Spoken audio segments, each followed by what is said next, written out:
All right, good morning, Vegas Diaries. I'm starting my day off pretty well. It's 8:30 in the morning, so I'm really happy about that. If you're up before noon in Vegas, that is a victory. I'm up well before that, feeling good about it. Starting my day with a decaf venti skinny vanilla latte. I got some egg white bites from Starbucks. Also a Voss. Got to stay hydrated in Vegas. And then I saw these, the GFB, the gluten-free bites. I got dark chocolate and coconut. I'm hoping these are going to be scrumptious. And then I got a GFB gluten-free bar, chocolate and peanut butter. So try those out here in a second. I'm really digging Planet Hollywood thus far. It's a phenomenal deal, 60 bucks for this Ultra Resort King. That is such a steal, especially considering the room at Park MGM, which was egregiously overpriced. Go check out that video so you have a reference. And considering my stay just recently at New York, the hotel I stayed at before this, that was like 160 bucks a night. And this room trumps those exceedingly. Caesars is growing on me really quickly. You know that I stayed at Caesars for the first time just a couple months ago and I fell in love with it. I think I used the actual term gaga. I went gaga over it, and that's very descriptive because I did. I love the property. And I actually just overlooked and underestimated their properties for years. Never been to Paris, and I've been to Planet Hollywood, but never inside their rooms. And I forgot that this was the old Aladdin Hotel and that they bought it and then redid it. And they did a remarkable job. It's called Hollywood Hip, and it has some Art Deco stuff. The casino floor has great feng shui, a lot of options. They have great dining here from Strip House to Koi. I'm just really looking forward to having dinners at both those places. Right now, both of those two restaurants, Strip House and Koi, aren't open completely. I think that Koi is open 6 days out of the week and Strip House is opened 5 days out of the week. So I'm going to hit Koi tonight and then Strip House tomorrow, and I'm really looking forward to both of those. I've been back to Planet Hollywood, I'd estimate, in maybe 5 or 6 years. They have a phenomenal Super Bowl party at Heart Bar. If you are a Super Bowl person and you like to come to Vegas to watch the Super Bowl and to celebrate the Super Bowl, which is one of the biggest weekends in Vegas throughout the entire year, one of the lesser known but best places to watch a Super Bowl party is Heart Bar here at Planet Hollywood. It is such a fun place. The crowd here seems really young and vibrant. I mean, that's what the hotel is going for. I haven't spent a lot of time intermingling with the crowd or meeting people, but just by looking at who's at the pool, it seems like 21 to 45. So a really cool crowd. I don't know, this hotel could easily become one of my favorites, especially considering the value. I still can't believe that I got this room for 60 bucks a night. I'm gonna dig into these real quick. I'm just gonna see how they taste, just to give you some insight, and then I'm gonna tell you what my goals are for the rest of the trip. So for being gluten-free and plant-based, two things I am certainly not, this gluten-free bar is really good. You get these right down outside the elevator. Let's check out these GFB gluten-free bites. Let's check out these little morsels right here, dark chocolate and coconut. Wow. These are delectable. Amazing. Maybe it's because I'm an outsider. I had no idea plant-based stuff could taste so good. These are absolutely wonderful. Considering that amazing, life-changing vegan cheesecake I had at Aria, and then taking a look at these, I might have to pay more attention to like vegan and plant-based foods because I'm having them a little bit more, just because sometimes they're the only thing that's available, which is really interesting, and I'm liking them more and more.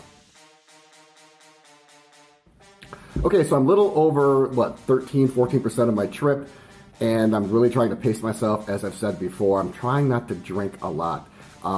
Normally I try to have a few drinks at lunch or a few drinks at dinner, and that's mainly for content purposes because I want to show you what the best drinks are at each place. But because I'm going to be here for 23 days, I'm really trying to limit the alcohol. I try to stay in really good shape, so drinking is really counterintuitive to that, and also it makes me bloat, and I look like a pumpkin. If you want to see how much I bloat, go check out my Win video, and you can see how round my face is after 12 days in Vegas. It's actually quite comical and hilarious. So I think yesterday I only had like one drink, and I'm just trying to have maybe one at lunch or one at dinner.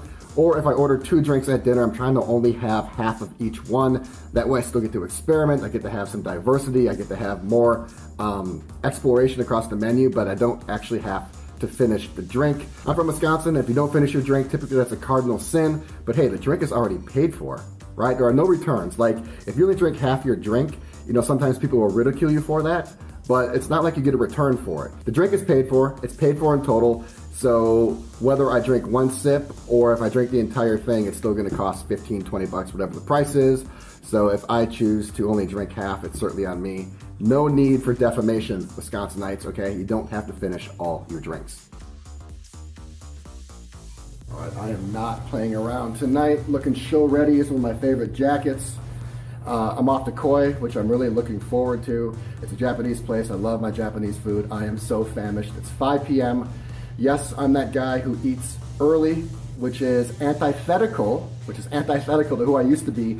I used to love my 9, 10, even 11 o'clock dinners, especially in Vegas. But now as I get older and I'm more health conscious, I just want to get that meal out of the way. I don't like going to bed full, I don't like going to bed bloated, and also I want to give my body an opportunity to digest and metabolize the food. So yeah, I'm a 5, 6, 6:30, maybe 7 p.m. guy, and the old me would be completely disappointed in that. Speaking of Koi, the on-site Japanese place here at Planet Hollywood, I was going to do a restaurant comparison video. In this video, I was going to talk about Zuma versus Nobu versus Catch, because Koi is kind of in that league, so it kind of sparked that thought. But I want to save that, I think, for a different video. So I want to build on the premise that I talked about today, and what I talked about was Planet Hollywood being really cool and being a really great value, and I want to expound on that. I think that Caesars could be the best hotel ecosystem in Vegas. It's really, I think, Caesars and MGM, at least on the Strip. I know that there's Penn Gaming and Station Casinos. I think that those are a little bit smaller. So I think when it comes to the Strip, it's basically MGM versus Caesars. And I'm gonna talk about why I love Caesars. Now, first of all, I'm not a big gambler, so I don't know anything about the gambling ecosystem, but at least in terms of the hotel ecosystem, I think that Caesars could very well have a better hotel portfolio than MGM. Now, it's not as wide, it's not as comprehensive, but what they do have is Caesars, Bally's, Cromwell, Planet Hollywood, and Paris. And it's not like MGM where, yes, MGM has Aria, but then it's a big step down, right? It goes, what, Aria, then Bellagio, and I know I'm calling Bellagio a step down, but let's call a spade a spade. The Bellagio is long in the tooth. It's showing its age. It was recently purchased by Blackstone Group. It's still operated by MGM. And they are now finally putting some renovations in, but they're about a decade late. So until that place is facelifted and remodeled, I don't look at that property in a very high light. So MGM has Mirage, they have Mandalay Bay, they have MGM Grand, New York, Park MGM. I mean, Mandalay Bay is nice. I haven't been back to Mirage in years. I'm gonna be there at the end of this trip, so I'm looking forward to getting reacquainted with that video. But I guess to bring it back to Caesars, Caesars has Caesars Palace, which I think is a marquee hotel. I call it a marquee hotel. I loved my stay there. I rated that hotel a 5, Aria 4, and Cosmo 3. Now, those are judged against themselves. It's kind of like Westminster, how you judge the dog against its breed and not the other competitors. But still, that just shows how much I love Caesars Palace. And what makes it so great is that I think it's the best location on the Strip. Caesars Palace is the best location. You just have an easy stroll down to Wynn Palazzo on the north end. You have an easy stroll up to City Center. It's right across from Bellagio. And here's also why I like it. You walk across to Cromwell, which is connected, and then you have Paris and Bally's, which are connected. And then you have a quick stroll up to Planet Hollywood, just an easy stroll. So they're all pretty much center strip, and they're all pretty much, I'd say, solid 4-star hotels. Maybe not Bally's, but that's debatable. But still, I'm just really loving the ecosystem. They're all connected, all perfect in location. From this room in Planet Hollywood, I have a view directly over the Bellagio fountains. I have a view directly over Marquis Day Club. So obviously I'm right across from Bellagio, easy stroll to Caesars, literally right across from Cosmopolitan. It's a perfect place to be. So even if you aren't locked down to the ecosystem, because some people like to work the ecosystem, they want to spend all their money on site so they gain points, and you can easily do that. But if you are a bit more independent and a bit more rogue, you can go over to Bellagio, which is a competing hotel. You can go over to Cosmo, which is a competing hotel, and they're just an easy stroll. So if you're sick of the restaurants here, if you want a different crowd, you are just steps away from a ton of decisions. Maybe I'm a little premature in making this because I haven't checked out Koi here and I haven't checked out the steak place yet, but from what I saw at Paris and what I saw at Caesars, I'm just thinking that the trend is going to continue. Every room I've been in thus far has been a great value. I have been exceeded by the amount of value that you got at Caesars. That room was crazy awesome for like, you know, $100. This room, crazy awesome for like 60. The Paris room, the Le Mans Suite was a crazy value.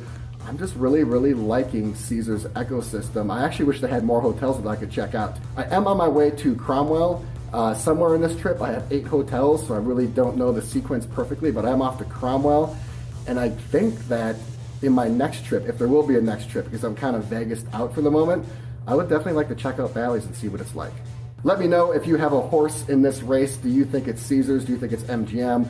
Which one has the better properties and which one has the better restaurants? Let me know what you think. That's it for this video, and I'll see you on the next one.